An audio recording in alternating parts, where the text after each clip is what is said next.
Hello, and a very warm welcome again to Skeptics in the Pub online. I'm Cleo from Hampshire Skeptics, and I've been hosting the Winchester Skeptics in the Pub for the last few years, until COVID came along, that is, and made it all unsafe. Since then, we've been doing it online. Laurie is our lead tech tonight, doing all the clever stuff behind the scenes. So I was talking about what we've been doing online, and here at Skeptics in the Pub online, we've been hosting talks on a wide variety of subjects since the first lockdown. What our talks have in common is that all of our speakers approach their subjects from an evidence-based point of view. Before I introduce tonight's very popular speaker, I've got a few announcements to make. Please bear with me. It is stuff you'll want to hear. So the talk will last about 45 minutes, then we'll have a break with a Q&A afterwards. There'll be links in the chat saying where to post any questions you've got, and the links will also be on screen from time to time for those of you not using the chat function. You can visit the site also to upvote any questions you like. We also have a few running costs, so if you'd like to contribute to them, that link will also be on the chat and on screen. Now, next week, we've got Stephen Barrett, Dr. Stephen Barrett. He's a physicist with a special interest in imaging, and he'll be talking to us about whether there are any images which require extraterrestrial explanation. And then the following weekend, we have, drumroll, QED. 2 days of talks, and panel discussions from QED 2018. The QED team, together with our Skeptics Online tech team, have been feverishly putting together what will be an amazing weekend. Hopefully that'll take away the sting of not having any conference this year to attend. It will all start at 10 o'clock on both Saturday and Sunday and finish at about 4 p.m, so you want to be there on time.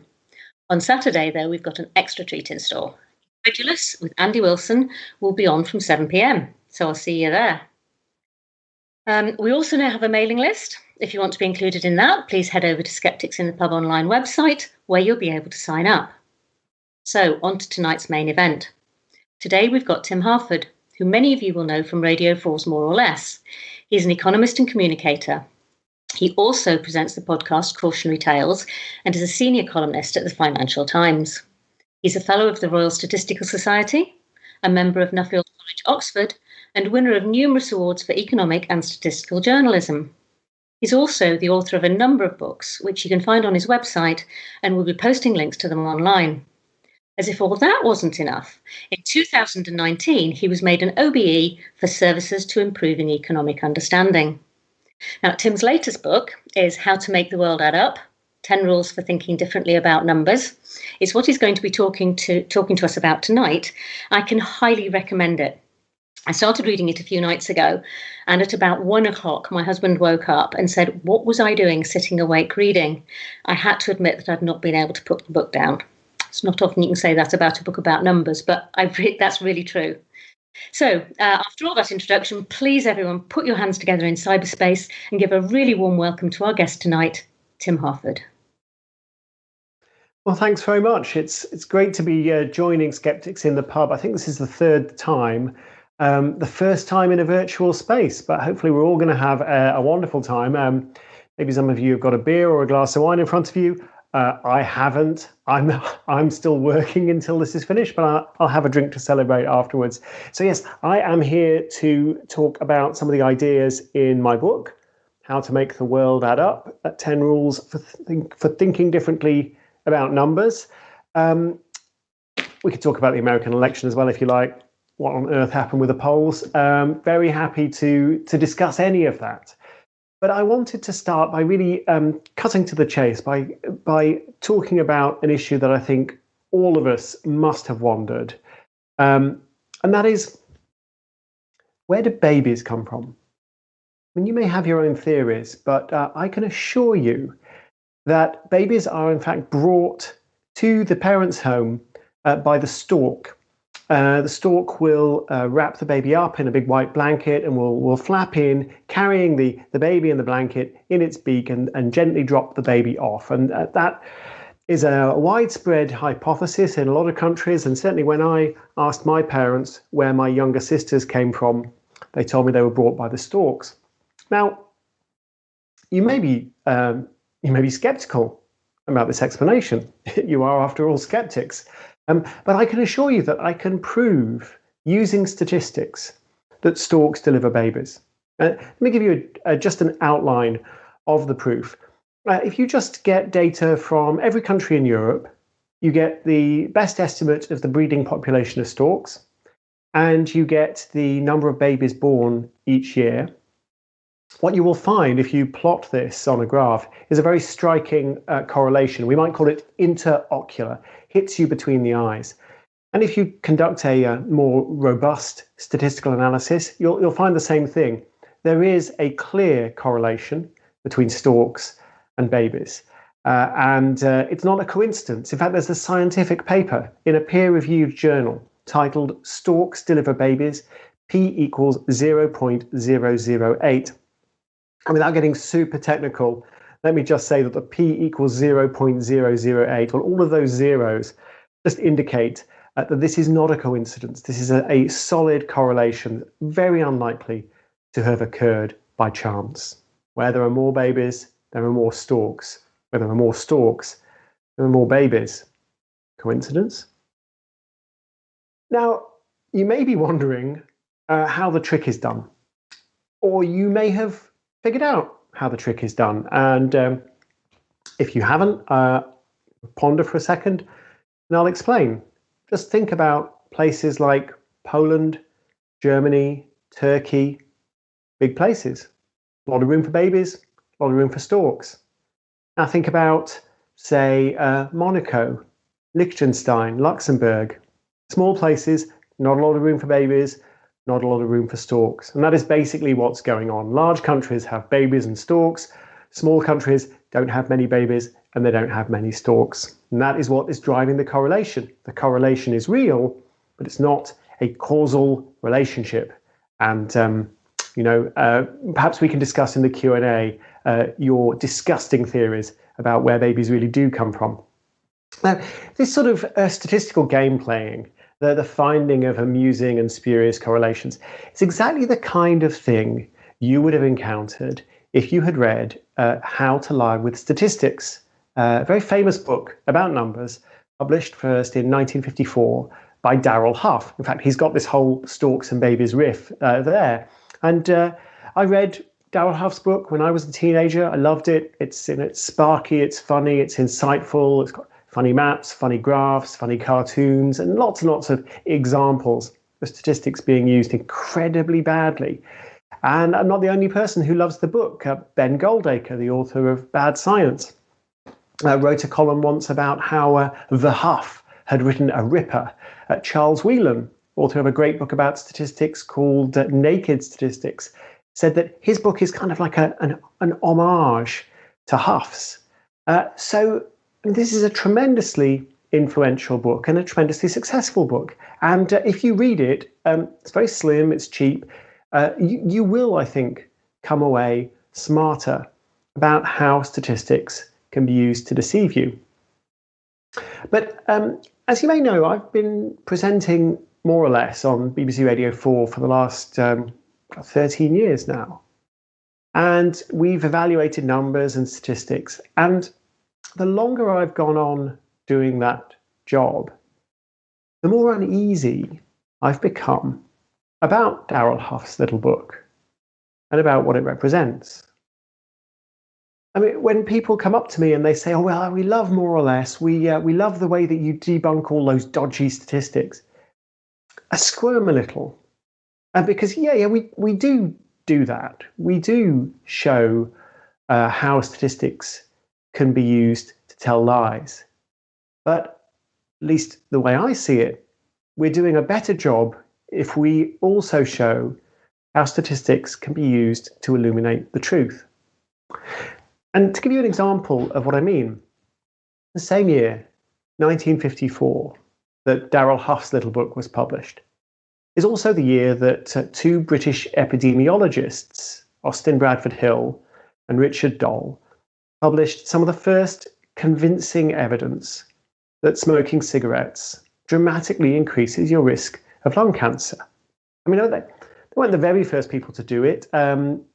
Adolf Hitler, for example, was fervently anti-smoking, and some of the scientists under his direction found evidence that cigarettes are bad for you. But for some reason, nobody really wanted to dwell on what scientists had been doing in Germany in the 1940s. And for some reason, hated by Nazis wasn't really any impediment to the popularity of statistics. So basically, after the Second World War, British and American statisticians had to really start all over again.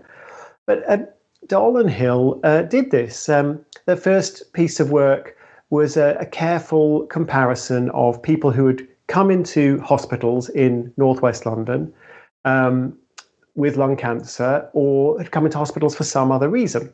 And it wasn't a randomized controlled trial, because you can't really do that with smoking, but just trying to compare on a case-by-case basis, a matched basis, the smoking habits of the people who were coming in with lung cancer and the smoking habits of the people of roughly the same age who were coming into hospital with some other complaint.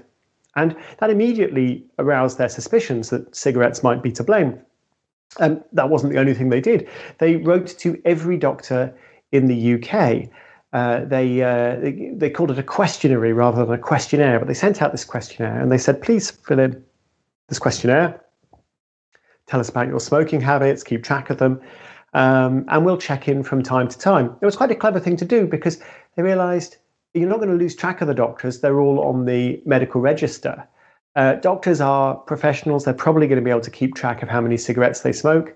80% of doctors smoke, so plenty of people to evaluate. There are different levels of smoking, and when a doctor dies, you're going to get a really good cause of death because another doctor is going to come along and write out the death certificate properly, and it's going to treat it all carefully.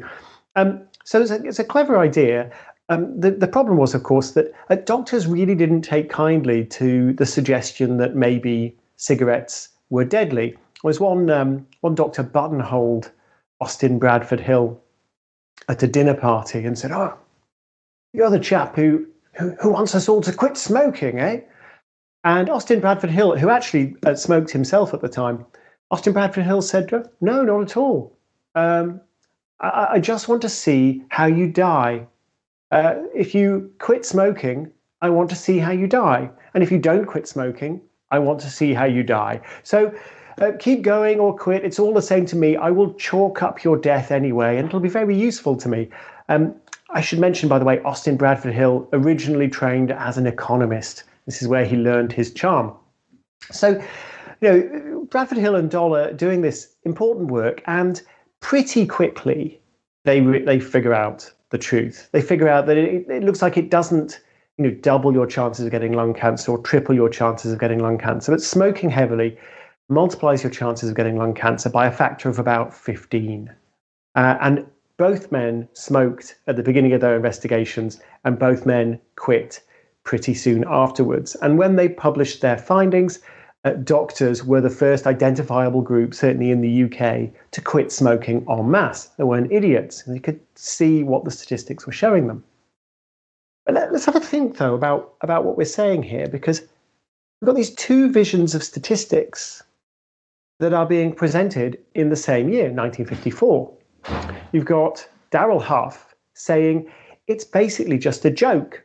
It's like stage magic. And I'm going to show you where the magician is hiding the rabbit before pulling it out of the hat. I'll show you how the trick is done. The classic debunking work, the great Randi, this sort of tradition. I will show you how you're being fooled by these liars and charlatans. But in the same year, you've got Doll and Hill, who aren't liars, who aren't charlatans, who aren't playing tricks or engaged in jokes and games. This is life or death stuff. And what they're discovering through this careful, painstaking work is a fact about the world that, once people digest it and understand its implications, is going to save millions of lives, possibly tens of millions of lives. This is really, really important stuff. When you think about it, you think about what they did, the 60,000 doctors they wrote to, the questionnaire, the careful case control studies, all of this. They couldn't have discovered this fact about statistics, about smoking, about cigarettes. Couldn't have discovered it without statistics. You couldn't do it just by observation. Think about the number of different cases you'd have to observe. You probably wouldn't even notice that cases of lung cancer were dramatically increasing in the UK in the 30s and the 40s. you just wouldn't have enough cases to observe. And in fact, Richard Doll, his theory was that the rise in cases was something to do with driving, with traffic, possibly a chemical coming off the tarmac that was being used to pave the roads, maybe something coming out of the exhaust of cars. These are not absurd theories, right? I mean, these make sense as theories. Just happen to be wrong. It's cigarettes that's doing the damage. And you can't figure that out without careful statistical work. So, here we have these two visions, as I say. You've got the most popular book ever published about statistics that is from cover to cover a warning about disinformation. And in the same year, you've got Doll and Hill saying, hey, statistics are not a game. Statistics are a tool. They're like a telescope for an astronomer. They're like an X-ray machine for looking inside the body. They're like radar for air traffic control. This is a vital way of seeing truths about the world that we can't perceive in any other way. 8 billion people on the planet, trillions of dollars changing hands on international markets every day, tens of millions of neurons in the human brain. We can't understand the world, our own bodies, our own minds, the economy, the environment, demography. We can't understand any of this without statistics. So why on earth would we have this little book that basically says it's all lies? So that's why I start to feel nervous about Darrell Huff's book and what Darrell Huff's book represents. Because, I am all in favor of skepticism. And, I could hardly be addressing skeptics in the pub without being in favor of skepticism. But we need to be careful. You can take skepticism and you can push it too far, and what you get is cynicism. What you get is a knee-jerk rejection of any unwelcome or surprising data that doesn't fit what you expected to see, doesn't fit your preconceptions. And that's where Darrell Huff takes us if we're not careful. There's something else happened in the 1950s. Late 1953. There was a group of men met in the Oak Room Bar in the Plaza Hotel, just off Central Park in Manhattan. They were the heads of the largest tobacco companies in the United States, plus a public relations expert, John Hill, partner of Hill and Knowlton.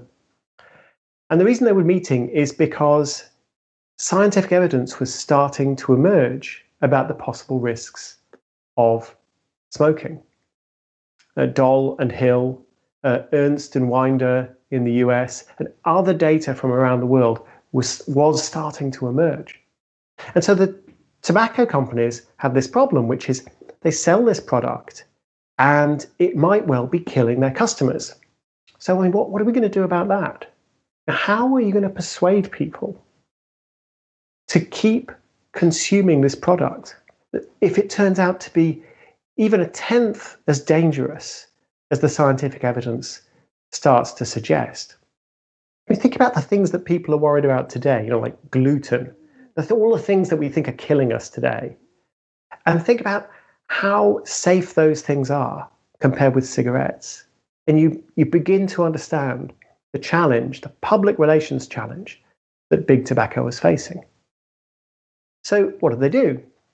Well, John Hill had a rather brilliant intuition about human nature. He said, look, sometimes when we have a fact being asserted, sometimes we ask ourselves, can I believe this? And sometimes we ask ourselves, do I have to believe this? And sometimes we're intrinsically open-minded, we want to believe. And sometimes we're intrinsically closed-minded, we want to doubt. And when you think about the position that people are in, when they're already smoking, when they're already addicted, there's this habit that they've acquired. It's difficult to shake. It's part of their personality, their identity, part of their friendship group, part of their habits. What are they going to make of evidence that suggests that this is actually extremely dangerous, that this is actually killing them? Well, they won't want to believe that. And so John Hill continued, we don't need, as the tobacco industry, we don't need to convince people that cigarettes are safe, because they're already smoking. All we have to do is give them some reason to doubt the scientific evidence that cigarettes are dangerous. This strategy became known as manufacturing doubt. There's actually an infamous memo from the tobacco industry, sort of internal to the tobacco industry, released in the 1960s, or written in the 1960s. It was released much later. And this infamous memo actually said, doubt is our product. Now, this is what we're producing, doubt. Now, John Hill, as I said, for him, this was this kind of brilliant intuition about human nature, but the evidence from psychology suggests that he was really onto something. That doubt, that negative thoughts, disbelief, seem to have a special kind of power. So one of the things that that we've since discovered was a study done by a couple of psychologists in the 1990s. Curry Edwards and Edward Smith.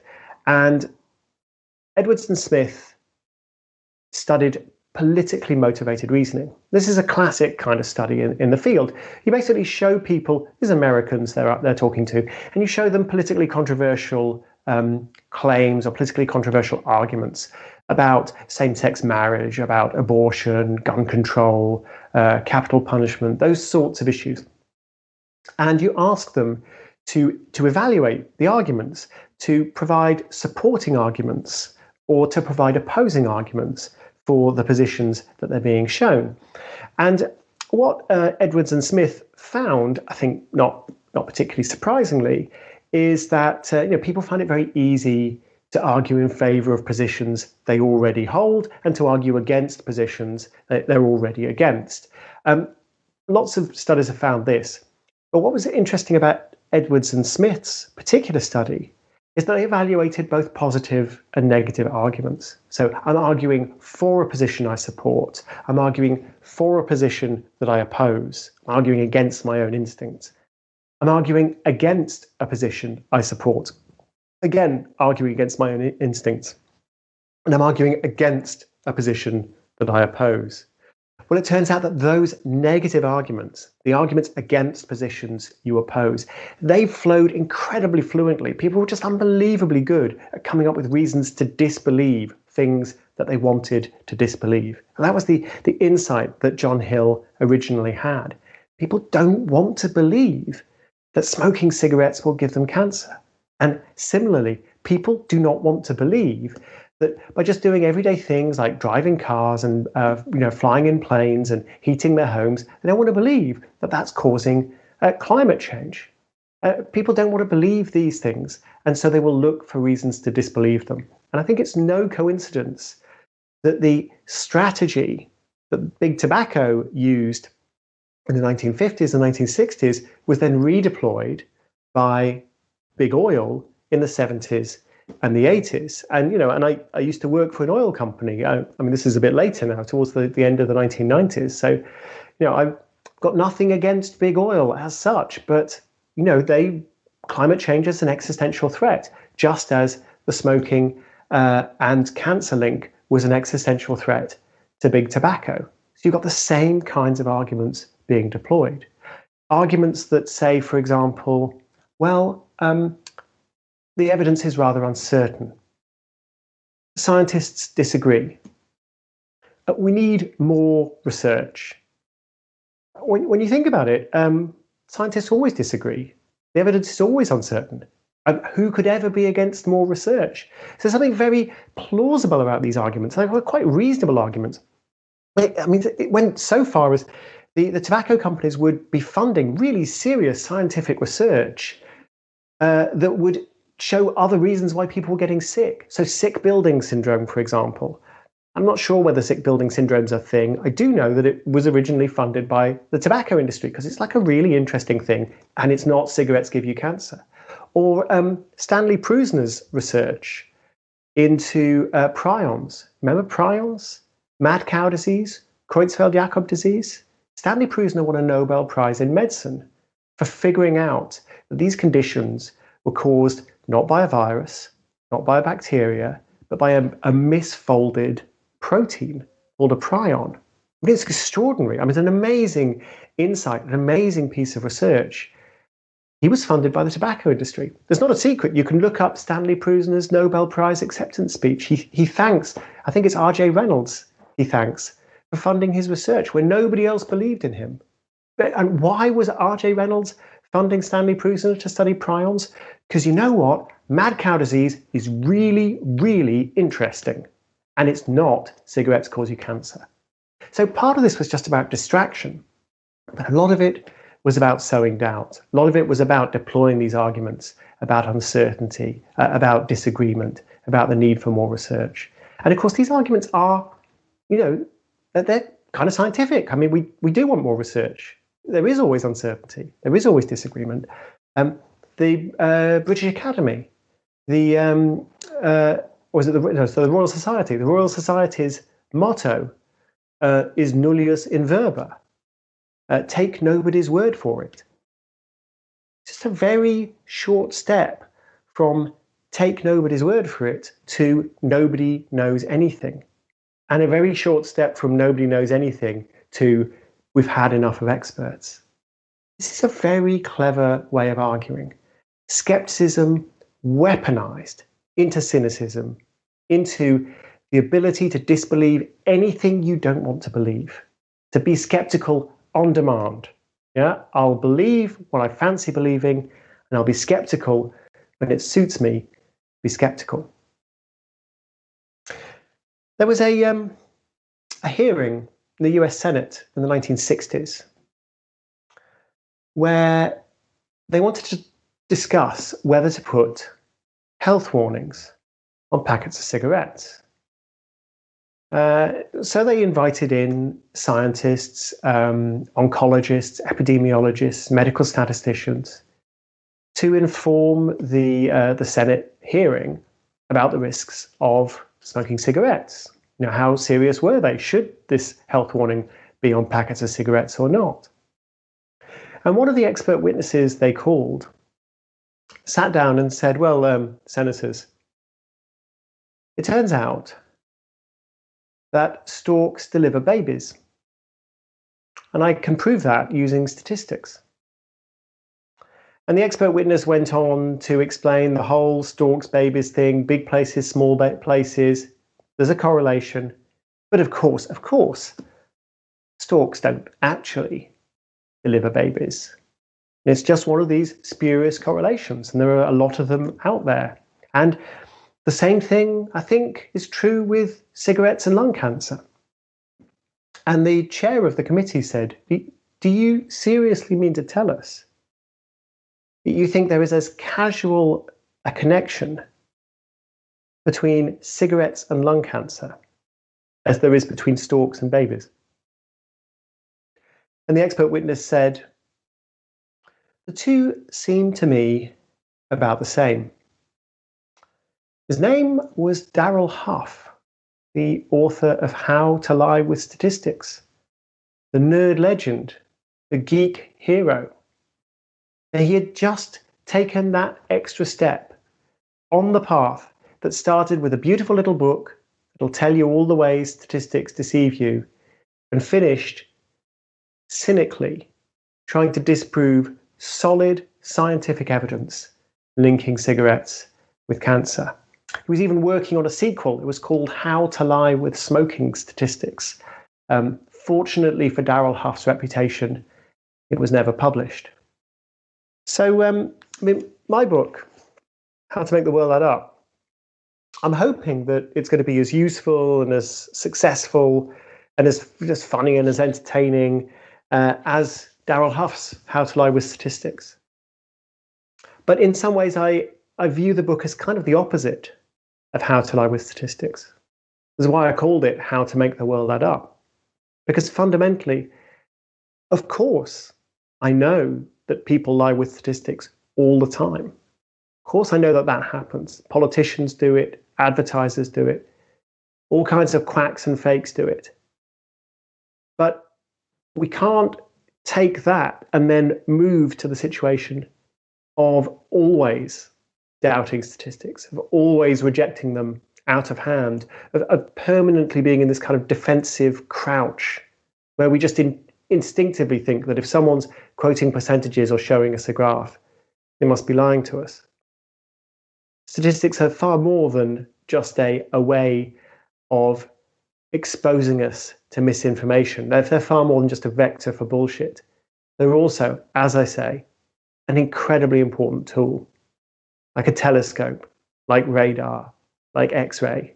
We cannot perceive the world, so many truths about the world, without the use of statistics as a tool.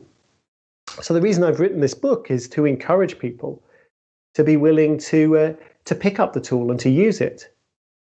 And my argument is it's actually not quite as complicated as people think.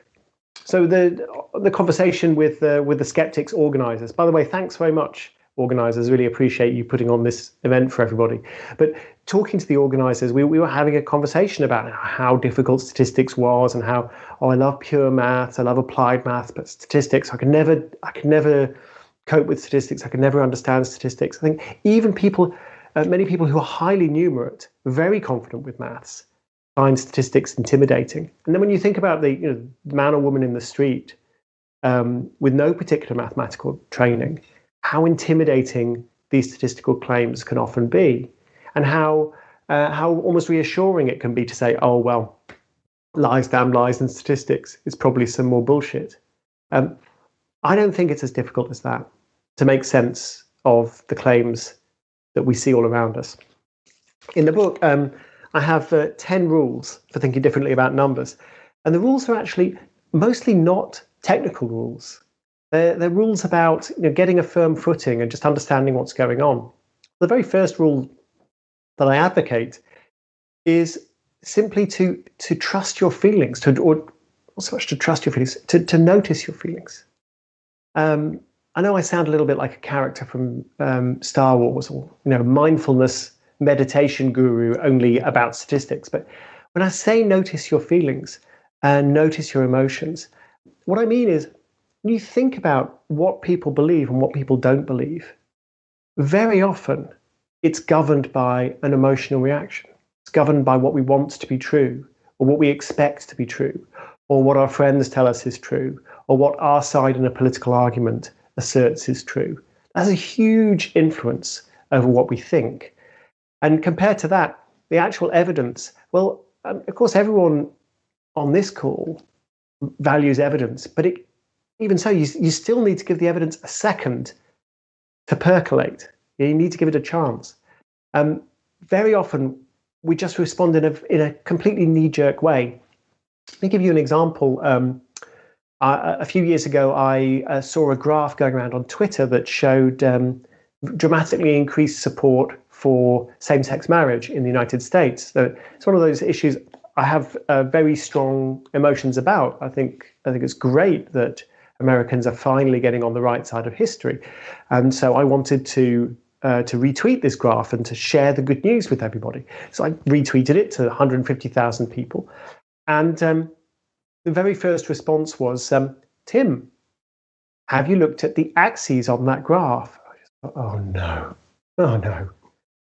And I looked, and of course it was a mess. And the graph was from a reputable newspaper. I think it was from the Washington Post. So, I would intrinsically have expected that they'd probably do a good job of the graph, but I didn't check, and I should have checked. And actually, it was a mess. I should have clipped it for my bad data visualization chart. There was a truncated y-axis. The x-axis was one of those ones where you got a survey done in 1980, and you got one in 1989, and then you got one in 1993, and then one in 2005, and they're all different lengths of time apart. But the graph doesn't reflect that. The graph just treats them as though they're regular data points. It's a complete mess, and I shouldn't have retweeted it. I shouldn't have shared it. The reason I shared it was because it just tapped into that emotional reaction, and that's why I wanted everyone to see it. And you can see the same thing in reverse. Very often you see a claim on Twitter, you see a claim on Facebook, and you go, well, that can't possibly be true. And you just scroll on. Well, I mean, maybe it's worth another look. Maybe it is true. Maybe it should be taken seriously. And the reason I advocate that you should notice your feelings is I'm not saying ignore your feelings, suppress your feelings, turn into Mr. Spock from Star Trek. I don't think that's possible. We're human beings. We are influenced by our preconceptions. But at least if you notice your feelings, if you notice your emotional reaction, you have a chance of getting beyond it and thinking clearly about the numbers in front of you. So what other pieces of information have I got? What other piece of advice have I got? Well, one piece of advice is to avoid what I call premature enumeration. Premature enumeration, it's a problem a lot of men have. Often discuss it with my wife. We'll be listening to the radio in the morning, and somebody will say something on the Today program, and my wife will turn to me because she, despite having been married to me for nearly 20 years, she still thinks I've got this huge kind of spreadsheet full of facts in my head, like of every fact that's ever said on Radio 4. So she'll say, well, is that true? That thing that person just said, is that true? And of course, the answer is normally, I don't know. But the reason the answer is I don't know is usually because I don't know what the claim means. So to give you an example, someone's done some research and they found that playing violent video games makes you more violent. And that's probably about all you'll hear on the radio or about all you'll read in a tabloid newspaper.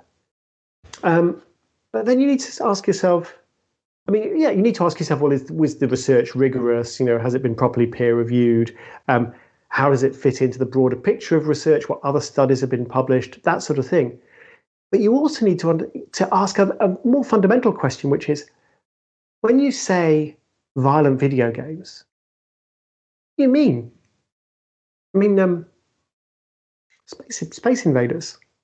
Nothing to do in Space Invaders but shoot things and try not to be shot. It's kind of violent, isn't it? But when they talk about violent video games, is that what they mean? Do they mean Space Invaders? They probably not. But I don't know. And when you say play, do you mean, play once? Do you mean play for a certain number of hours a day or a certain number of hours a week? Do you mean we brought them into our lab and they played it for 20 minutes and then something else? And what do we mean by play these games? And then what do we mean by violent? We think we know what we mean by violent, but it could be anything from, we found that people who played these video games are, more likely to, be arrested for grievous bodily harm. And that's one claim. You can start arguing about, the causation. Do the GBHs, do they like violent games, or do the violent games cause the GBH? But maybe that's not what's being measured at all. Maybe they just were asked to fill in a questionnaire in the laboratory about violent feelings. Or, I'm not making this up. One of the studies uses what's called the hot sauce paradigm, where people are asked to make a drink for somebody else and to add as much Tabasco sauce as they feel like. And the idea is, if you add more Tabasco sauce, you're being more violent. It's a direct measure of aggressive behavior. Well, maybe. Probably not what people have in mind when they're thinking about a connection between video games and violence. So this is why I call it premature enumeration, which is simply that we're evaluating a claim before we understand what the claim means. And I think it's one reason, there are many, many reasons behind the financial crisis of 2007, 2008. But one of the things behind that crisis was people being very confident about manipulating and analyzing and synthesizing mathematical concepts connected with risk, slicing and dicing them and trying to figure out how big the risk was or how small the risk was. That ever really getting under the skin of what they meant by risk, and whether the things that they were adding and multiplying and dividing and correlating, whether those things actually really refer to what risk means in the real world, or whether they were measuring something else, such as historical volatility. It's not the same thing. So premature enumeration is an important pitfall. Actually, the more mathematically confident you are, I would say the more at risk of premature enumeration you might be. And A third rule, and there are 10 rules, I'm not going to go through all 10, but a third rule is to step back and to enjoy the view. And just try to get context for a claim. You know, I'm making a claim about what's going on in the UK. Well, how does that compare to what's going on in France or Germany or Italy? I'm making a claim about what's happening now. Well, how does that compare to what was happening 3 months ago or a year ago or 10 years ago? Getting that sort of context, is a number going up or down or sideways? Is it fluctuating or is it steady?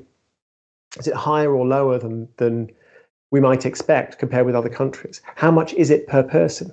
Without that sort of context, we're dealing with numbers. We don't really understand what the numbers mean. And one of the concepts I find very useful is the idea of a landmark number. A writer called Andrew Elliott suggested this idea. And a landmark number is simply, well, you just carry these figures around in your head. How many people are there in the UK? What's the GDP of the UK? What's the budget of the National Health Service? How many miles is it from London to New York? These sorts of little landmark figures that you might carry around help you very quickly make comparisons with a number you see in the news. You can compare it to a number you already know. Matt Parker, the author of Humble Pie, the stand-up mathematician, he said to me, "Oh, it's like, there's a strange number. You don't know that number, but you've got a friendly number, and you can ask the friendly number to introduce you to the strange number," which is very much the way Matt would see things. But I think it's kind of a nice way to think about it. So to give you an example, Matt Hancock, the health secretary, over the summer said if everybody in the country who's overweight lost £5, the NHS would save £100 million over 5 years. And lots of people emailed me and said, well, how does he know this? And what's the evidence base for this? And, perfectly reasonable questions. But to me, I said, well, hang on, let's just take a step back and enjoy the view. What's he said? I'm going to save the NHS £100 million. How many people are there in the country? 67 million people. So what's that? It's £1.50 per person over 5 years. So that's 30 pence a person. These are not hard sums. My 9-year-old son could do these sums. If you're not confident doing these sums yourself, Google will tell you the population of the UK. Your calculator or Excel will very quickly help you perform these calculations. It's not difficult. But what Matt Hancock said is, if everybody in the country who's overweight lost £5, the NHS would save 30 pence per person per year. In other words, if you want to lose weight, might make you feel better, might give you more energy, fine, go on, knock yourself out. But the NHS isn't going to notice. Okay, it's not a budgetary issue of any great significance. I don't know why Matt Hancock made that claim, but he did, and people got excited about it. And actually, our collective response to that should have been a shrug. You see what I mean when I say that a lot of these questions that we should ask of data, of statistical claims, they're not that complicated. What is actually being described? How am I feeling about it? Do I notice an emotional reaction that's making me grab onto this claim and want to share it, or that makes me want to reject it? Is there another number that I can use that would help me compare this claim to some other claim? You don't need a professorship in statistics to be able to ask these questions, or indeed to answer these questions. All you need is to be motivated, to be interested in the world. And that's the golden rule, actually, if you like, the final rule in the book. I mean, I said there were 10 rules. It's actually 11. Free bonus rule, 11 rules for the price of 10. And the golden rule is to be curious, to ask questions about what's going on, to try to understand the world, to try to understand what's going on, rather than to be a bully, or to try to win arguments, or to try to reassure yourself that the world is as you expected it to be. Instead, to go, well, what's going on? There's something interesting and surprising about the world that I want to understand. I quote Orson Welles, the great film director. He says, there's nothing an audience can't understand. They just have to be interested. If they're interested, they can understand anything in the world. So what I'm trying to get people to do in this book is to be interested in the world, is to be curious, to not be afraid, to not be cynical, but to have this healthy skepticism combined with open-mindedness. I want to understand what's going on behind the numbers. I want to understand the stories behind the statistics. Yeah, and that means asking questions. It means putting in a little bit of extra work, but it doesn't require any great technical skill. There's a famous story about Galileo and his telescope being persecuted by the Catholic Church and saying to the cardinals, look through the telescope, look at the moons of Jupiter, you can see what I can see. And the story goes, it's actually a very, very much exaggerated story, but the story goes that the cardinals refused to look. They didn't want to look through the telescope because they were afraid that they would be tricked. Now, from our modern perspective, it sounds like an absurd story. It sounds like a ridiculous piece of, medieval religious, just absurdity. But actually, I don't think we should be so confident, because all around me every day, I see people who have this tool, this kind of telescope called statistics, and they won't pick it up, and they won't look. And the reason is for exactly the same reason that these hypothetical cardinals wouldn't look, because they're afraid. They're afraid of what they might see. They're afraid of being tricked. And what I want to urge everybody to do is to have the confidence to pick up this amazing telescope that we call statistics and to use it to gaze around at the world. I've said enough. I think we're all going to take a short break and come back for questions. So we'll hand back, and thank you very much for listening. Thank you so much. I did warn you all that this was going to be a really interesting talk, and it was. The book is just as fascinating, I can absolutely guarantee. And just for those of you who are afraid of numbers and statistics, I don't think there's one single sum or one single equation in the whole book that I remember. There's some diagrams which are really interesting, but as I said, I can really highly recommend it. If you've enjoyed listening to Tim, he is talking to another statistician, Professor David Spiegelhalter, a couple of times in the upcoming weeks. And I'm not sure exactly when that is, but one is the Faraday lecture, and you can certainly Google that and find it. Before we break, I don't know how many of you, let me just show you, have been coveting my top, my skeptical apparel. If you like it, then I'm sure there's some links will appear in the chat, and if not, head on over to Skeptics in the Pub online website, where you too can have such wonderful clothing. I'm going to go into advertising like that. Anyway, enough of that for now. We're really looking forward to the Q&A. Do keep looking at the Slido where you can upload questions that have been asked. And we will be meeting back at, I think we were saying 8 o'clock, but 8 o'clock, 8:05. I think we'll say 8:05. Time's moved on a bit. Okay, so thank you very much, everybody. Bye.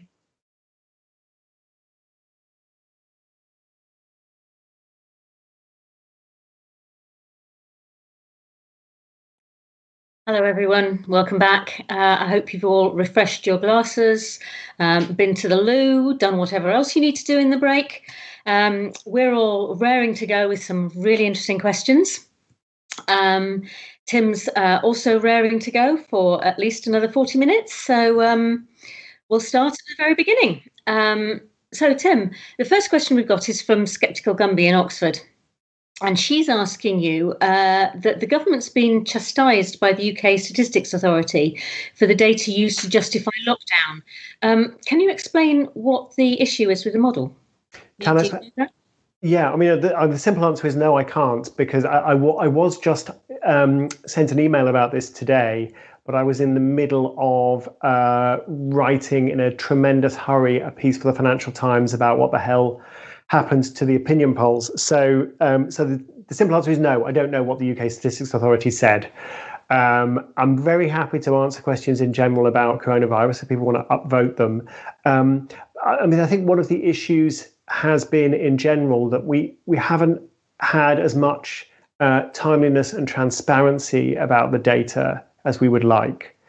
So I suspect that will be what the UK Statistics Authority has highlighted, but I'm not sure. I didn't check. Sorry. There are so many statistical issues, and there's only one of me. Is this the kind of thing that might crop up on More or Less, do you reckon? Yeah, it is, but More or Less is on air all year round on the World Service, but normally only on about 20 weeks a year on Radio 4. We did do an epic 14-week run during the first lockdown. It just went on and on and on. And a friend of mine said at the end of the series, she cried because it was like, we've got through this, and was more or less has finally decided the country's safe to be left alone with itself for a few weeks. So yeah, this is absolutely the kind of thing that we would generally deal with, but we probably won't, because a World Service audience isn't going to care. So on the World Service, it's much more general questions like what do we think the infection fatality rate is, rather than the specifics of UK policy. Right, thanks.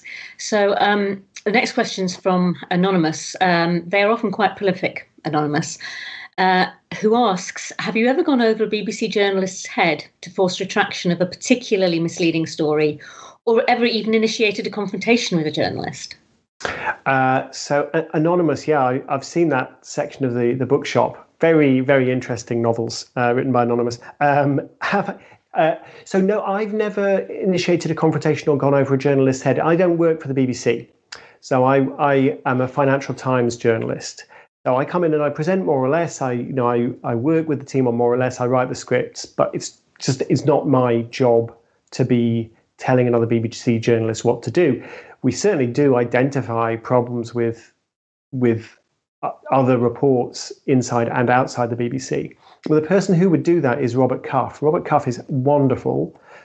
He is the head of statistics at the BBC. He used to work, I think, for a pharmaceutical company, and he's not like me, just a writer. He actually really understands statistics. And when the BBC get things wrong, it's Robert Cuff who's running around New Broadcasting House telling people to change the bulletins and fix it. So, those processes do exist, those conversations happen, but fortunately, it's not my problem. Right. And the next question, which I think is, I think this is a really interesting question, is why do people overestimate small risks and underestimate large risks? This is a Daniel Kahneman, Amos Tversky idea,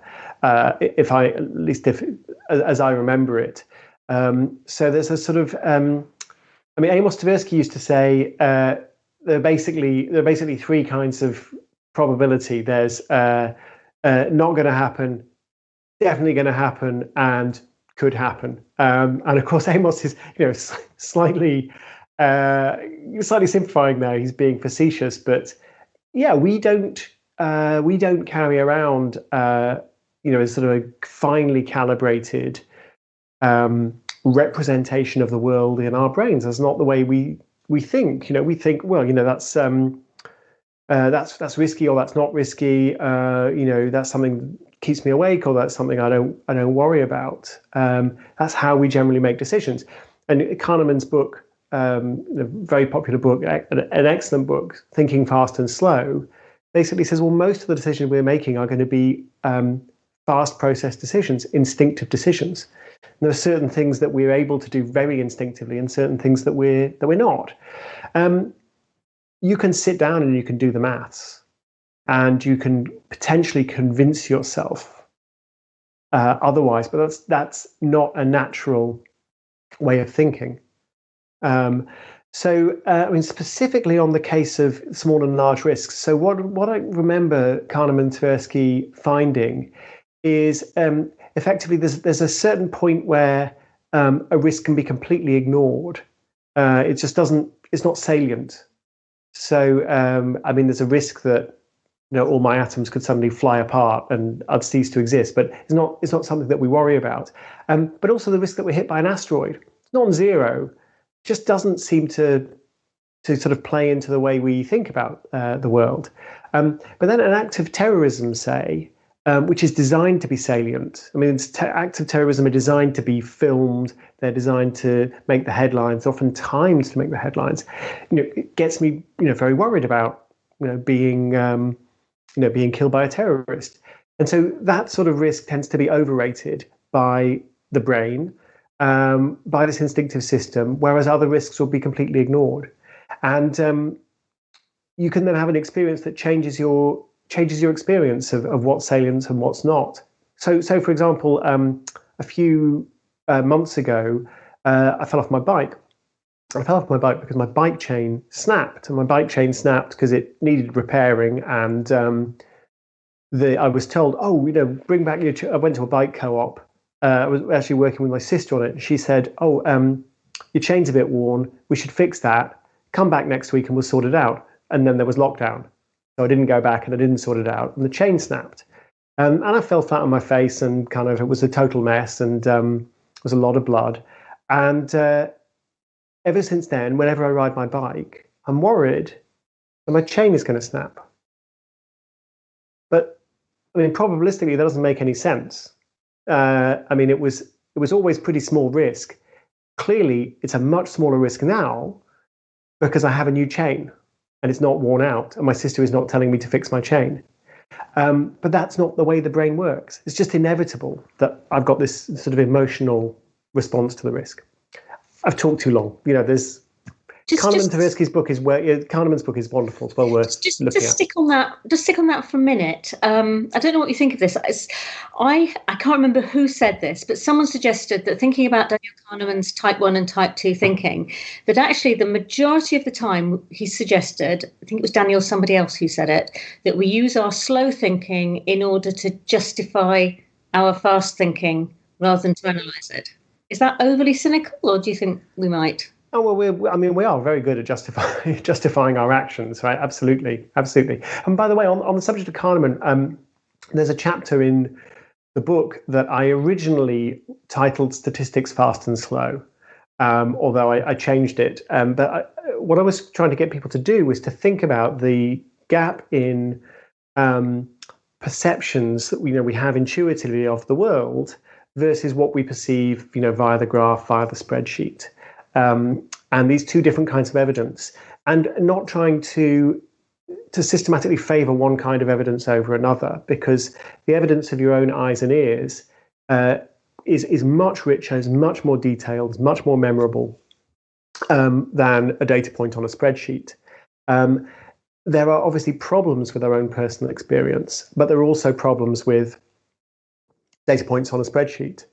And ideally, the best insights come when we're able to combine our personal instincts, our personal experience, with robust, rigorous, representative data.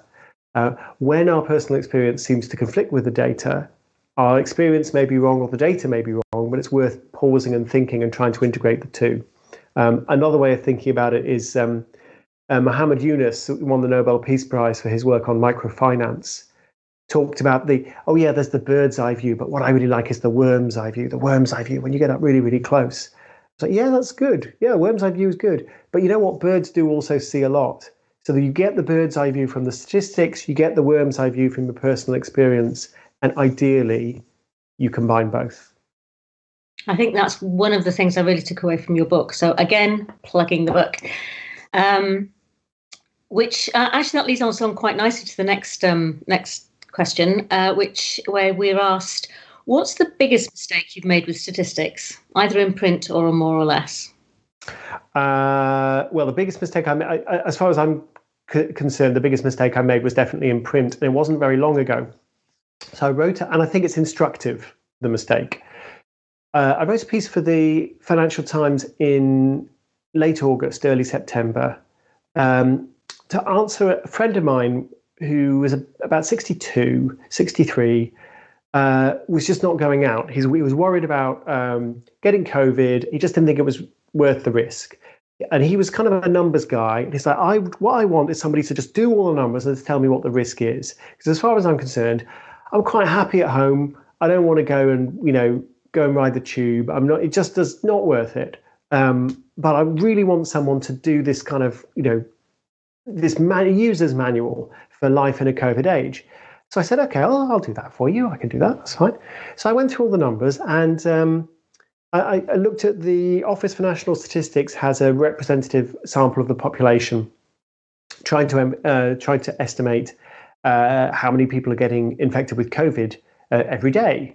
And you're not dependent on the track and trace system. The ONS are going back. There's a large sample, and they're going back again and again to the same households and swabbing them and checking whether they've got COVID, and extrapolating from that random sample. So at the time, it looked as though there were about 40 million infections, 40 infections per million people per day. And then you say, okay, well, let's say you're infected. What's the chance that it'll kill you? And for someone who's a man with no particular health problems in his early 60s, the answer is about 1%, we think. So then you're like, okay, 0.4 per million people. So, 1 in 2 million. But then you say, well, there's long COVID, you might have these, really unpleasant side effects. So let's say double that, to give you the chance of either death or lasting harm. So now you're 1 in a million, which is quite convenient. I'm saying to my friend, every day you go out and you take whatever risk the typical person is taking, and we don't really know what risk the typical person is taking. But every day you take the risk that a typical person is taking, you're running a 1 in a million chance of death or lasting harm from COVID. Okay. Then the question is, what does that mean? Is that big? Is that small? And so I found an article done by an epidemiologist that basically went through various other risks of a similar nature. And it turns out that other kind of 1 in a million, 1 in 2 million kind of risks are horse riding, short ride on a motorbike, taking a bath. And I sort of put all this in the bottom of the article. Then the FT put in the subheading, the risk of COVID is like the risk of taking a bath. Okay, all right, fine. And then a couple of days later, I was like, can that be right? Can that be right? It doesn't matter. Whatever. Yeah, it's fine. And then a couple of days after that, The Sun and The Mirror both published articles that said, boffin Tim Harford says the risk of COVID is the same as the risk of taking a bath. I'm slightly worried. I go back and I check. And it's like, yeah, risk of taking a bath, 1 in 2 million. Okay. Then the Daily Mail asked me to write a piece. And I write a piece for the Daily Mail, which is always a slightly nerve-wracking thing, but I've got a book to promote. And they say, we're going to put this the bath thing in the headline. Risk of day. I was like, I'm not sure about this. And my wife's like, just check, okay? Just go and check. So, and I checked all of the COVID risk. I'd sent it to various epidemiologists, to 3 different people I really trust, all of whom had looked through it and gone, yeah, that looks fine. It was the bath thing that was the problem. And I finally got the data from the Office for National Statistics. And the risk of dying in the bath is, in fact, about 1 in 2 or 1 in 3 million. That's the annual risk, not the risk per bath. And I kind of know that it can't be the risk per bath, because let's say, 10 million people take a bath every day. Probably about that. That means that 10 people die in the bath every day. It can't be that 10 people die in the bath every day. We would know if 10 people died in the bath every day. So it was wrong. And, the Daily Mail, to their credit, didn't publish. They fixed it. They put the correct figure in. I went back to the Financial Times. We fixed the Financial Times copy. And then I wrote a big, long thread on Twitter explaining what had gone wrong and what I'd learned. And there were a couple of things I learned. One is that it's always the thing that you're not paying attention to that gets you. That I spent so much effort and I checked so many times that my calculations for COVID risk were right, and they were right. It was about 1 in a million at the time. It's not anymore. It's much greater now. But the bath thing, I just pulled off some, there was a professor of epidemiology had written this piece, but it was just a funny little piece about, baths are more dangerous than sharks. It was that kind of thing. And he just got it wrong. And it's not his fault, because it wasn't designed to bear the weight that I was putting on it. And I could go back and check his working again and again and again, but he got it wrong, so that was not going to help. So it's the thing that you don't expect to give you trouble that gives you trouble. But the second thing, and I think there's a much more general point, is stuff gets reported because it's surprising. And nothing I've ever said or done got as much coverage as my incorrect statement, that risk of COVID was the same as the risk of taking a bath. And it's because that statement was incredibly interesting. And it was incredibly interesting because it was wrong. And people weren't interested that I was wrong. People were just interested in this, wow, that's an amazing statistic, boom, everywhere. And so we've got to bear in mind that there is this systematic filter. There's a whole chapter in the book about this. The book was, went to print before I could use this wonderful example. But there's this whole systematic filter of publishing stuff that is surprising.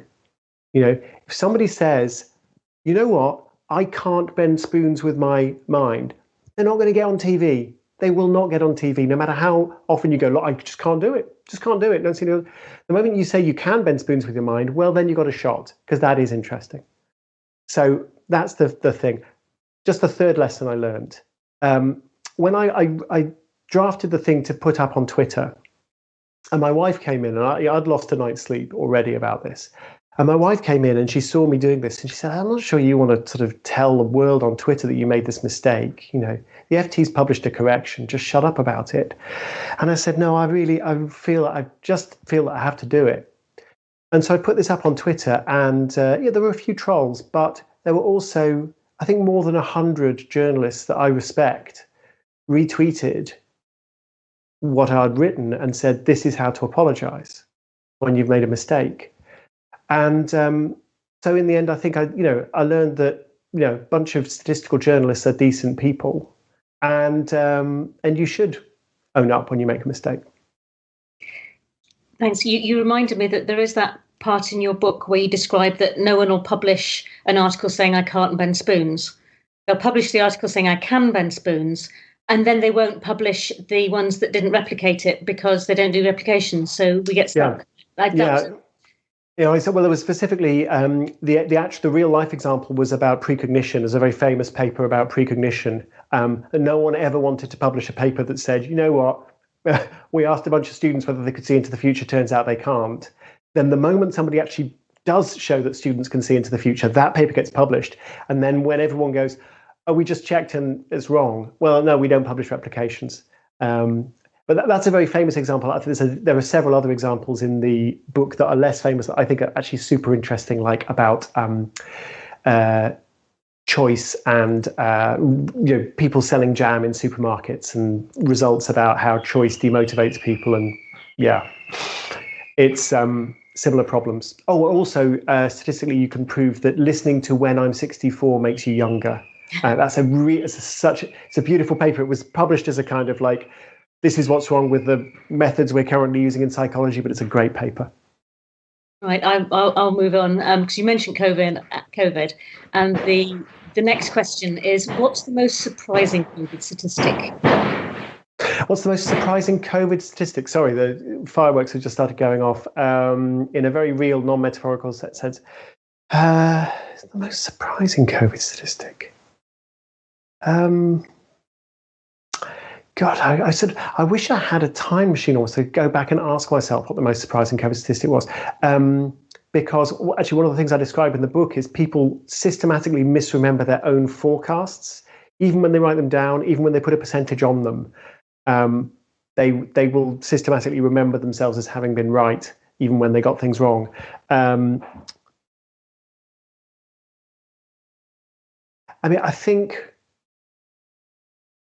I think something that really needs explaining, and I think we still don't have a really convincing explanation. There are a few, but none of them are totally compelling.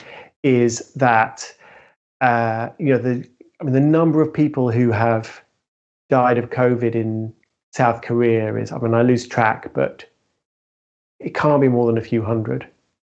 It's probably less than that. South Korea is a big country. They're right next to China. They've got dense cities. Japan. I mean, I don't know if any of you have traveled on the Tokyo subway. It's busy. Like, why was that? Was it the masks? Was it just the masks? Was it the contact tracing? Is there some immunity in East Asian populations that we don't understand? I think when you look at what's happened to Taiwan, China itself, Korea, Japan, and you compare Germany, for example, which I think most people would say has had a good pandemic and has, they've really done things right. I mean, 10,000 people have died in Germany and counting. I think that's a big puzzle that we still haven't fully reckoned with. So the thing that really surprised me, I suppose, is I don't know whether it was more surprising. My own reaction was surprising, or the reaction of the rest of the world was more surprising. But back in February, Natalie McDermott, an epidemiologist who'd worked on Ebola, told me that her best estimate of, and she was just reading what was coming out of Imperial and various places.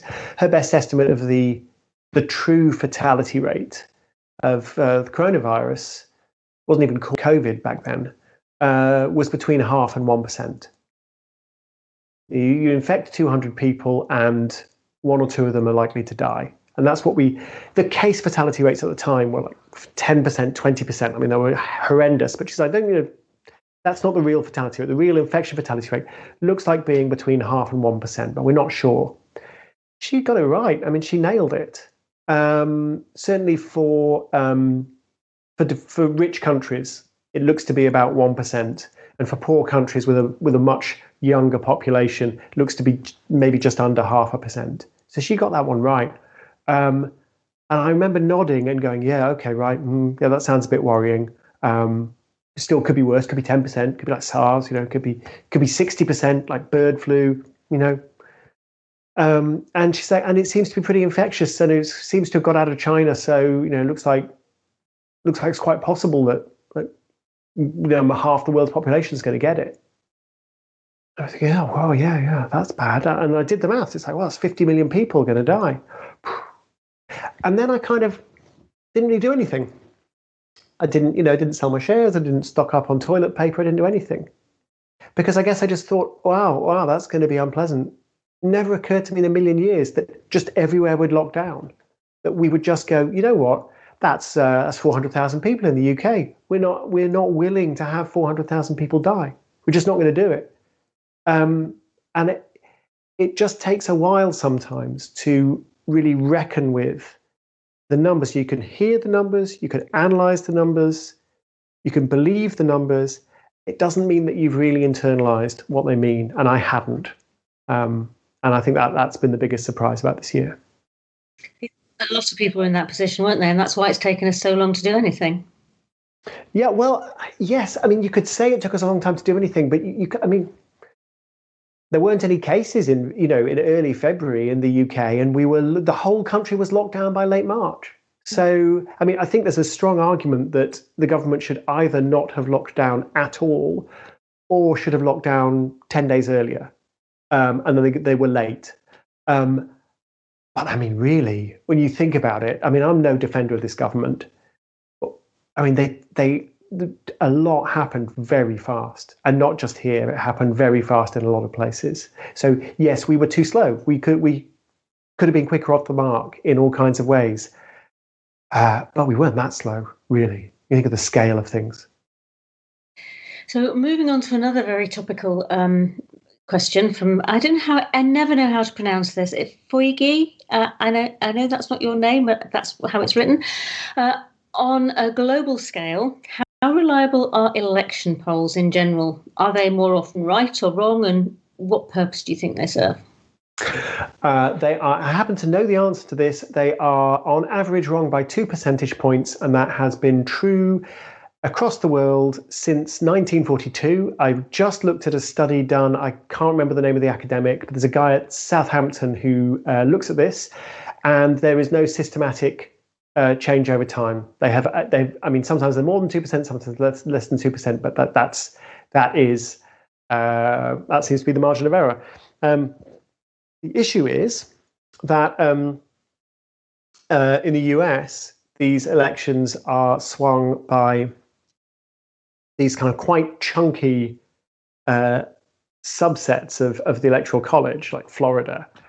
And these places are very tight. And I mean, the state level polls have a higher margin of error than national polls. And if your margin of error is say 4% either way, I mean, that's hopeless in Florida. It's hopeless.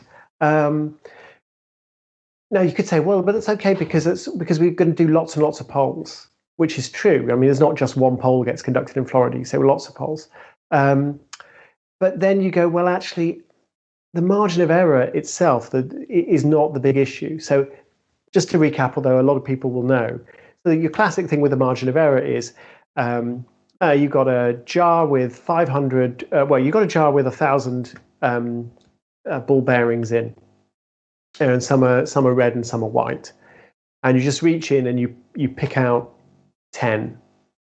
And let's say you get 5 white and 5 red. Well, what's your best estimate is that half the ball bearings in the jar are red and half are white, but you haven't got a lot of confidence in that. But if you pull out 100 and they're 50 red, 50 white, then you've got more confidence. And if you pull out 300, then you've got even more confidence. I mean, ideally, there's an infinite number of ball bearings in the jar, and you can pull out 1,000, you can pull out 100,000, and the more you pull out, and the more there's still 50-50, the higher level of confidence. That's your classic margin of error. But the issue is with an opinion poll, you pull 5,000 ball bearings out of the jar, and 4,500 of the ball bearings are going to hop right back in the jar and tell you to bugger off because they don't want you to know what color they are. Because the response to these pollsters is 5% or lower now. I mean, it used to be, back in 50, 60 years ago, it was 80%. Now even for a high quality poll, it's less than 5%. That's a problem, right? So we think about Florida. So the polls in Florida were calling Biden 51%, Trump 48, 49%. Okay, so a typical poll in Florida got 500 people. It's not a huge poll. We've got 500 people. So that's 255 for Biden, 243 for Trump. Okay, how confident are we about that? But it's not 255 for Biden and 243 for Trump. I spoke to 10,000 people. 255 said Biden, 243 said Trump, 9,500 people said piss off. Now, how confident are we in this poll? And if I do the poll 10 times, I mean, really, it's not that helpful, especially if the people who are answering the poll are systematically different from the people who are not answering the poll, which is exactly what I would expect. And you could say, okay, but we'll look at what happened the previous election and correct for it. Okay, well, you can do that. But I mean, in 2012, you had Romney and Obama. In 2016, you got Trump and Clinton. They're not that similar. How much can you correct from history? Or the Brexit poll. The problem with the Brexit poll, you had a whole bunch of older, less educated voters saying, we're voting Leave and we're all going to show up and vote. And the pollsters are like, yeah, but are you going to show up and vote? Because you don't normally vote. Well, we're going to vote this time. Yeah, I know, but you say that, but are you? Are you? And they did. And that's why we got Leave in the Brexit referendum. So you can say, well, the pollsters should have looked at the raw data. They shouldn't have been paying attention to history. But then, in other cases, we say, well, the pollsters should be adjusting for history. I spoke to one pollster this lunchtime, and he said, look, we make these adjustments. We alter the weightings, and half the time our adjustments fix problems, and half our time the adjustments create problems, and you don't know which half. So, ultimately, there's a limit to what we can know. And when I worked for the Financial Times, I looked at the Financial Times assessment, and they said the night before the election, they said, these are all the states that are definitely going to go for Biden. These are all the states that are definitely going to go for Trump. They all went for Biden. They all went for Trump. Then they said, these are all the states that are probably going to go for Biden, and these are all the states that are probably going to go for Trump. They all went for Biden. They all went for Trump. And they said, we don't. And it turns out that those states included Texas, Florida, Ohio, big states, they immediately went for Trump, and suddenly the election looks very uncertain. It was uncertain in exactly the places we said it was going to be uncertain. Now, I know before the election, I want to know who's going to win. Well, yeah, I want that, but we can't always get what we want, as a wise man once sang. That's pretty salutary. Moving on to a question from Paul, otherwise known as Picticule. And he said, some people seem to take pride at being no good at maths, as if somehow it's a badge of honour. Why do you think that is? I don't know. I mean, it is a much remarked upon tendency that people would not boast about not knowing any Shakespeare. They'd feel slightly embarrassed about that. Seems to be more like Latin. Like, you can boast about not knowing any Latin, but you not, and you can boast about not knowing any maths, but you can't boast about not being able to spell. So I don't know why. I don't know why that is. I mean, there seems to be maybe it's just incredibly hard for some people, or maybe there's something wrong with the way we're teaching maths. But I don't want to be that guy who's sits here with a newspaper column going, maths teachers should do something different. Well, I mean, yeah, maybe not. Maybe they're doing their best. I suspect they are doing their best. But I do think it's important to try to give people confidence and encouragement, because maths, like anything else, is the kind of thing that you get better at with practice. We don't encourage people to practice by shaming them, by mocking them, I'm a believer, although the evidence in the growth mindset is itself sort of statistically questioned. I'm a believer in the growth mindset. I think you can get better at stuff by practicing. I think that's just, you don't need a lot of statistical training to see that. One of the things I'm trying to do in the book is to point out that the maths that you need to think clearly about the world is not super complicated maths. In fact, often there's no maths at all. Matt Parker, who I mentioned before, said, "Oh, right, so you've written a book about how to think about statistics." And I was like, "No, Matt, I haven't written a book about how to think about statistics. I've written a book about how to think about the world. I just happen to think that statistics are a useful tool in thinking about the world. So I talk about them." Great. Thanks. Dave Jenkins asks, what are your thoughts on a comment Cara Santamaria made about, she said that all science papers should have a statistician as a co-author on them? Yeah, I mean, I don't know how realistic it is, but I think that there's a lot of value that statistics can add. I'm a believer in interdisciplinary work.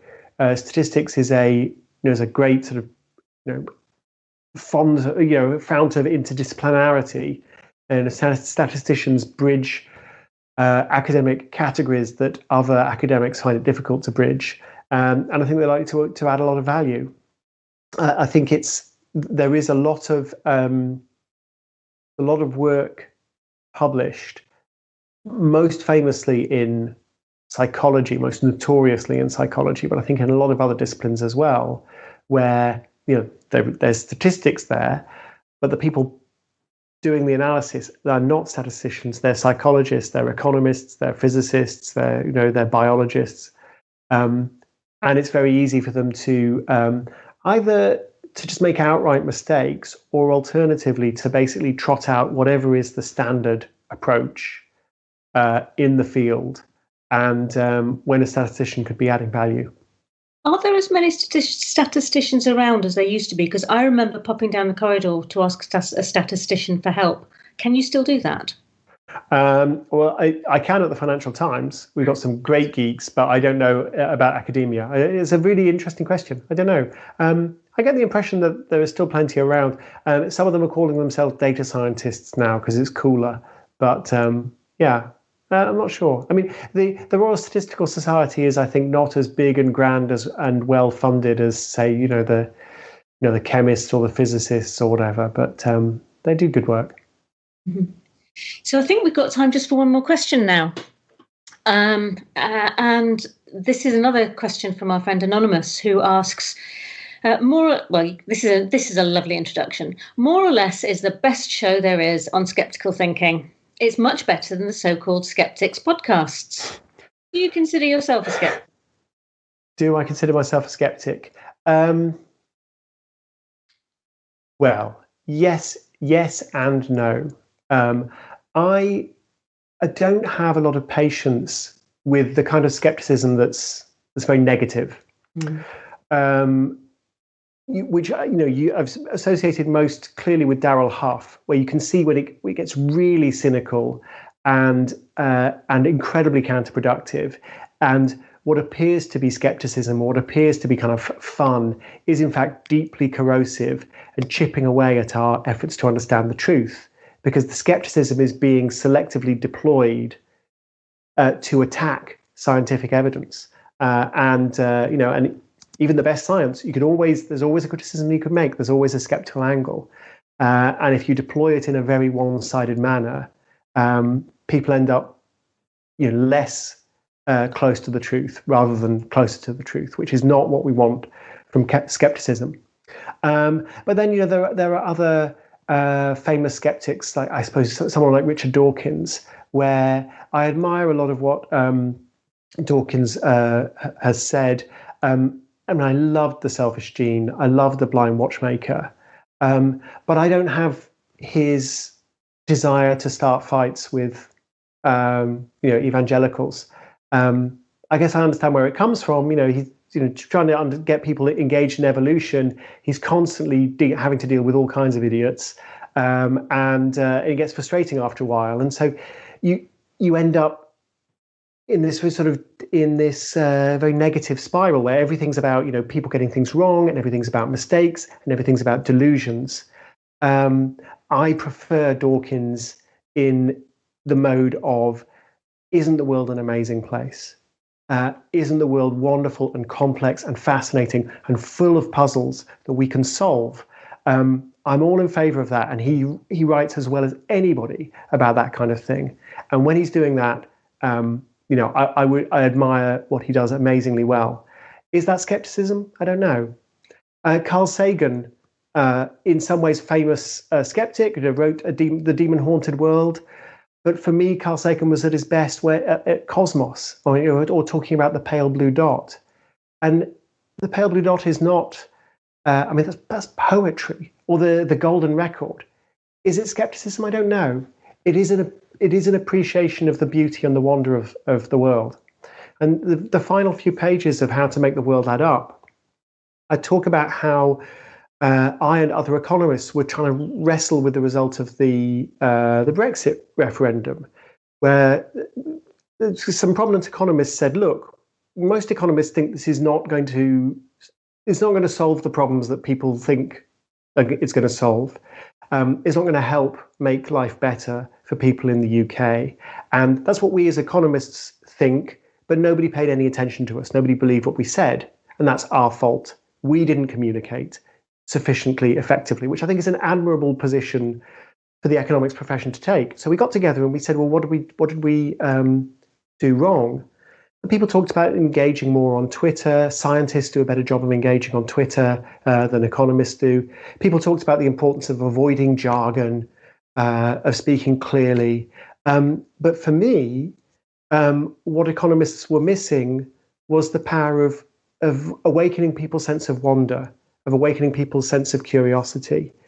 I explained towards the end of the book how powerful curiosity can be as a weapon against cynicism. It can be an antidote to political polarization. It can motivate us to learn more and to dig deeper and to ask about all the stories behind the statistics. And that's what we should be trying to do. So for me, the models are people like the complexity theorist Hannah Fry, or like Brian Cox, or like David Attenborough, or like Carl Sagan. Are they skeptics? I don't know, maybe. But they are people who communicate not by saying, all these people are idiots, not by speaking incredibly slowly and clearly, but by really engaging people in the sense that the world is full of mysteries, is full of wonders. And as human beings, one of our higher callings should be to try to understand that world and to enjoy ourselves as we do it. And that's what I think we should all be trying to do. And that's what I hope skepticism at its best is all about. I think you put that absolutely beautifully, and I think we would all agree. Certainly, the skeptics who are running Skeptics in the Pub online are fully behind that. And the strapline of the Skeptics magazine, now run by Mike Marshall, is "Reason with Compassion," which I think says it. I'm all in favour. I endorse this message. Yeah, it's not about debunking; it's about finding out. Yeah. I think so. Thank you very much. I think you put that absolutely beautifully. And we have no time for any more questions, so we're going to have to leave it there. Thank you very much indeed. Do go out, everyone, and buy the book. It really is as good as the demonstration Tim's given you this evening. Thank you. Yeah, it really is. I mean that. So just a quick reminder that next week we have two things. We've got Dr. Steve Barrett talking about unidentified flying objects. And then the weekend following that, we have QED. So if everyone would please say thank you once again for the most wonderful talk, Tim. Thank you very much indeed. I imagine that there's lots of virtual clapping going on all over the country. So thank you very much once again. Thanks a lot. Enjoy bonfire night, everyone. Thank you.